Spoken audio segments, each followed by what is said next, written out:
What's good, everyone? It's Fizzy here. We're back again with another video. So in today's video, I'm going to be talking to us how to make melodies and counter melodies, because last week I got a comment asking, how do you make melodies? How do you make this?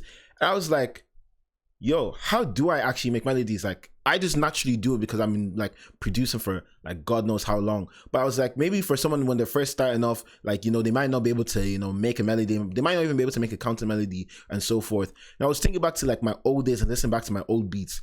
Guys, if you heard one of my old beats, oh my God, it sucked ass. So in today's video, I'm going to be making sure that you guys beats when you first start off don't actually sound as bad as mine. I know it's here to help speed up the process for you guys as well, so you guys can continue on creating new sounds, creating new melodies and everything. And everything I'm about to tell you goes across all genres as well. It's not just Afrobeat, it's not just rap, it's not just hip-hop. It could be house music, it could be R&B, it could be anything you want. So yeah, let's get into this. For simplicity's sake, I'm just going to be using the BPM of 110, and I'm also going to be using a piano. And for the sake of this video as well, I'm going to be using the key of A minor. So I'm just going to create down some ghost notes. So as you can see, I have my ghost notes open, and all my ghost notes is just showing me everything within the scale.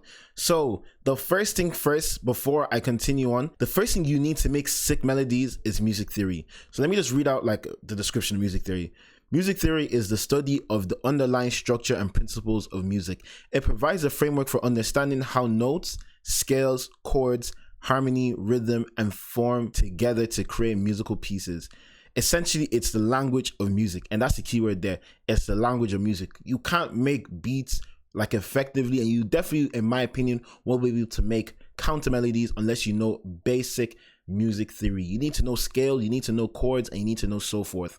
So in my personal opinion, when it comes to making like a melody and everything, you need to have like a chord.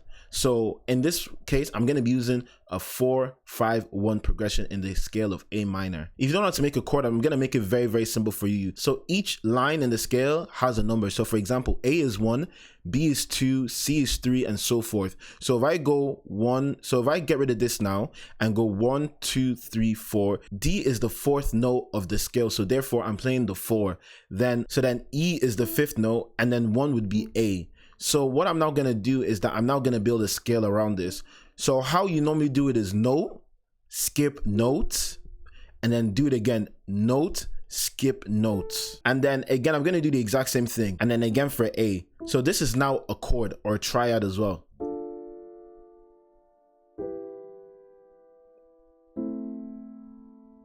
So that's my chord progression. Now, by adding in my music theory knowledge, I can now start to build around this as well. So to make it sound more full, what I'm now going to do is I'm now going to make the bass notes. And what the bass notes is the root note of every single chord. So in this case, it would be D, E, and A. So another trick that I could use is that I press E and I can select this, like select tool here. And I'm just going to click this and hold shift while clicking the bottom root note of every single sound. And I'm going to hit shift and click and command down. And I'm going to like write it across the screen just so that you guys can follow along. And this is what it sounds like now.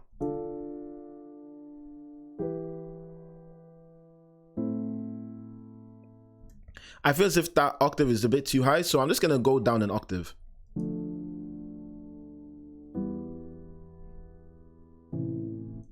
And again, I can see this A is a bit too low, so I'm just going to bring this up an octave.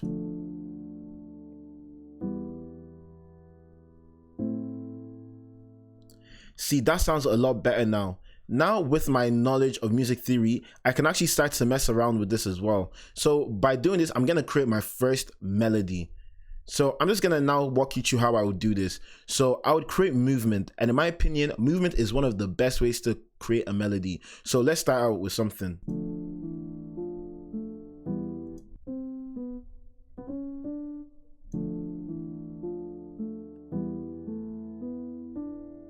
So as you can see, what I'm now doing is just going in steps. So I'm just going a beat. So every single beat, I'm just like I'm playing a note. So as you can see, I'm going down from here, went down, I went up, and I'm going up again. And then it now leads nicely into this chord. And I'm not gonna now resolve it with this chord here. And what I mean by resolve is that, so because this is going in an ascending scale, to resolve like that little tension or like to make it sound nicer, I'm not gonna end it with a descending scale. So this is what it's gonna sound like.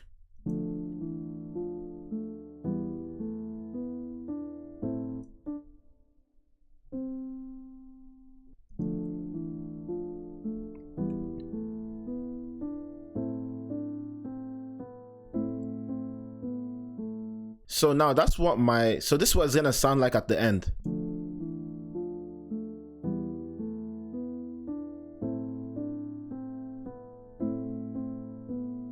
So that's a very simple, but you know, that's still a very basic melody and very simple melody. And sometimes basic is actually the best way to start off. Because of this, I can now start to build around this. So because this is what my main melody sound like, I'm now gonna duplicate this for 8 bars now. Now that I have my main melody, it's now time for me to create like a lead / counter melody. So one thing that I would also now say is that you also need to work on your sound selection. So when it comes to making, like, for example, me personally, if my main sound is a piano, I would like my counter melody to either be like a bell or like a guitar or something very different from that of a piano. And the reason why I personally do this is, or the reason why I think this is like suggested to do, is because it will catch the listener's attention. So I'm now going to go to contact and I'm now going to look for a guitar melody. To make this easier for everyone to follow, I'm actually going to be using a free preset called Flex. So I'm going to be using this jazz guitar from Flex, and this is just so that everyone alone can follow me. So the reason, again, I have my ghost notes is so that I can see what like scale I'm in. So I'm still in the scale of A minor, so I can still play around in this A minor. So anywhere where there's a gray line is where I can play. So when it comes to creating a counter melody, what I suggest is that you hum it out. So when you have it in your mind or what you think it should sound like, hum it out, just so that it's easier for you to play along.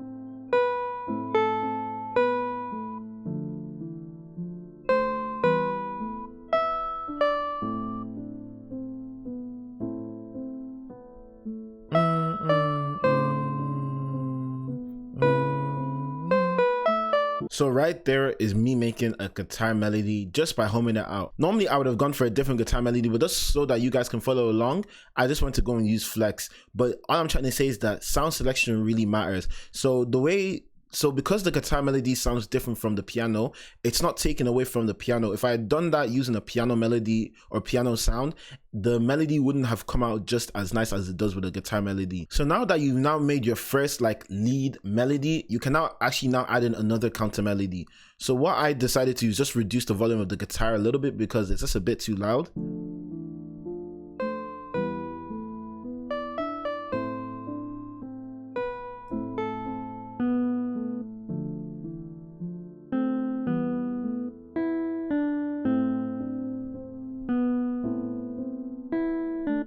So what I decided to do is that I reduced the volume of the guitar melody, I pitched it down an octave, and I also panned it slightly to the right. So what I'm now thinking to myself is that, oh, this now needs like a bell sound. So what I'm now going to do is I'm going to go to Citrus, and I'm just going to look for a bell sound here. So I like this sound called Double Off of Citrus. So I'm not going to mess around with this while listening to the counter melody as well. For your counter melody, you don't want it to be the exact same pattern as that of your lead melody, and you don't want it to be following your main melody either. You want it to be sitting in between those little pockets. So what I'm now going to do is that, for the sake of this, so you can see what I'm talking about, I'm actually going to get rid of all these lines here so you can see everything. So all this gray space is all the sounds that are being played already. So what I'm not going to try to do is that I'm going to find it in the little gaps in between.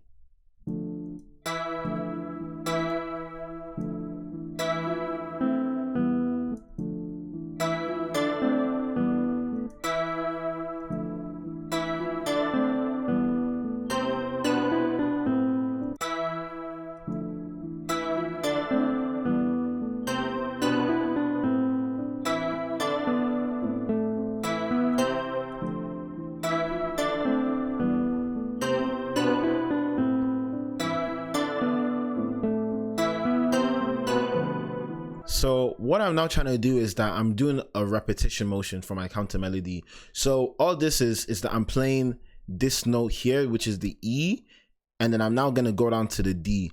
And then I'm now doing that again over here. So I'm doing that again over for the second bar by playing C and B. And then I repeated it again by going to E and then D. But this time, instead of playing the C, and D, I went back to E. And the reason why I do this is so that in the second bar, it's gonna repeat again. Instead of the listener thinking they're gonna get the exact same sound, they're actually gonna get a completely different sound.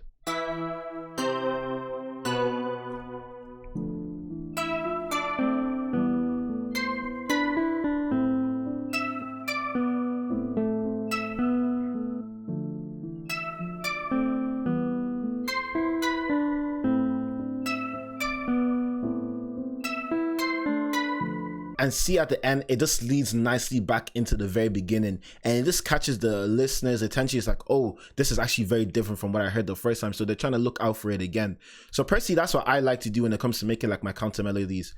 So in this, I've shown you how to make your main melody, which is by first starting off with something very, very simple, which is play within the scales. So as you can see here, everything that I'm playing is within the scale, and they're all very close to each other, and it's going in an ascending motion and resolving itself by going down in a descending motion as well. So this is what it sounds like.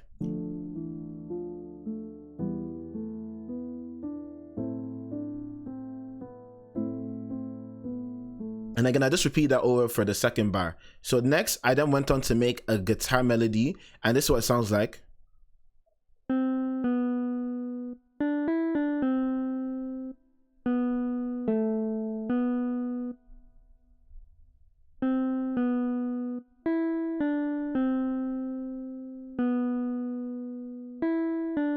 I just hum this out, and what the main purpose of the lead melody is just to make it catchy, so something that people can remember, and it's just something that they expect. And then lastly, for my counter melody, I was just playing in between the pockets while also making sure that it wasn't overpowering anything. So what I decided to do is that I decided to pitch it up 2 octaves, and it's now sitting in the region of A5.